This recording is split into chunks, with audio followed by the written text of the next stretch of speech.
অনেকে বলতে নির্ভর হবে না, আপনি এই ব্যাপারে মানে কি বলবেন? জি, বিসমিল্লাহির রহমানির রহিম। সম্মানিত নিউজ গার্ডেনের দর্শক শ্রোতা এবং কলা কৌশলী সবাইকে সালাম জানাচ্ছি। আসসালামু আলাইকুম ওয়া রাহমাতুল্লাহি ওয়া বারাকাতুহু। পয়লা হচ্ছে যে নির্বাচন হবে না হবে, এটা একটা প্রশ্ন থাকতে পারে। তবে এই সরকার নিজের ভাবমর্যাদা রক্ষা, বিশেষ করে প্রফেসর ডক্টর ইউনূস স্যার, ওনার ভাবমর্যাদা রক্ষার জন্য শিডিউল টাইমে নির্বাচন করাটা ওনারা খুব কঠোরভাবে চেষ্টা করবেন বলে আমি মনে করি। আর ফটিকছড়িতে আমরা নির্বাচনের জন্য কাজ করছি। এখানে মনোনয়নপত্র বাছাইয়ের পরে যারা আছেন প্রতিদ্বন্দ্বিতায়, আমি আশা করি যে সবাই আচরণবিধি মেনে চলে আমরা যদি পরিবেশটা সৌহার্দ্যপূর্ণভাবে রাখি। মানুষ আগে ৩-৪টা নির্বাচনে ভোট দিতে পারে নাই, তো ফটিকছড়িতে ভোট দেওয়ার ক্ষেত্রে আরো আগে থেকে মানুষ বঞ্চিত, ভোট কেন্দ্রগুলো দখল হয়ে যায়, নানান সমস্যা।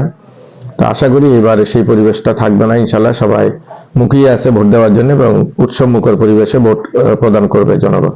আর আপনার প্রতিদ্বন্দ্বী যিনি আছেন তিনি কি আপনার সাথে? আমাদের মধ্যে একটা সৌহার্দ্যমূলক, সকলের যে সমস্ত প্রার্থীরা আছে এখন প্রতিদ্বন্দ্বিতায়, সকলের সাথে একটা সৌহার্দ্যমূলক সম্পর্ক আছে। আশা করি এটা শেষ পর্যন্ত বজায় থাকবে ইনশাল্লাহ। বর্তমান প্রেক্ষাপটে আপনি যে মনে করেন বর্তমানে বাংলাদেশে যে রাজনৈতিক অবস্থা বিরাজ করছে, আপনার এটা কি মনে করেন না? জুলাই অভ্যুত্থানের পর থেকে রাজনৈতিক পরিবেশটা তো পরিবর্তন হয়েছে, মৌলিক পরিবর্তন। এই পরিবর্তনটা এই নির্বাচনের মাধ্যমে নিশ্চিত রাখতে হবে, যাতে করে আমরা পুরানো বন্দোবস্ততে ফিরে না যাই। আমরা জুলাই আন্দোলনের অভ্যুত্থানের যে চেতনা, এটাকে ধারণ করে আমরা আমাদের জাতীয় উন্নয়নের জন্য, জাতিকে ঐক্যবদ্ধ করার জন্য এবং বিশ্বের হুমকি মোকাবেলার জন্য আমাদের দেশে আভ্যন্তরীণভাবে সন্ত্রাস মুক্ত, চাঁদাবাজ মুক্ত, দুর্নীতি মুক্ত একটা সুশাসনের, সুবিচারের, ন্যায় ইনসাফ ভিত্তিক এবং বৈষম্যহীন রাষ্ট্র নির্মাণের জন্য যে গণমানুষের যে আশা আকাঙ্ক্ষা, আশা করি এটা ধারণ করে আমরা এই নির্বাচনের মাধ্যমে একটা ফলাফল নিয়ে আসতে পারবো। খুবই খারাপ, এই ব্যাপারে আপনি কি বলবেন?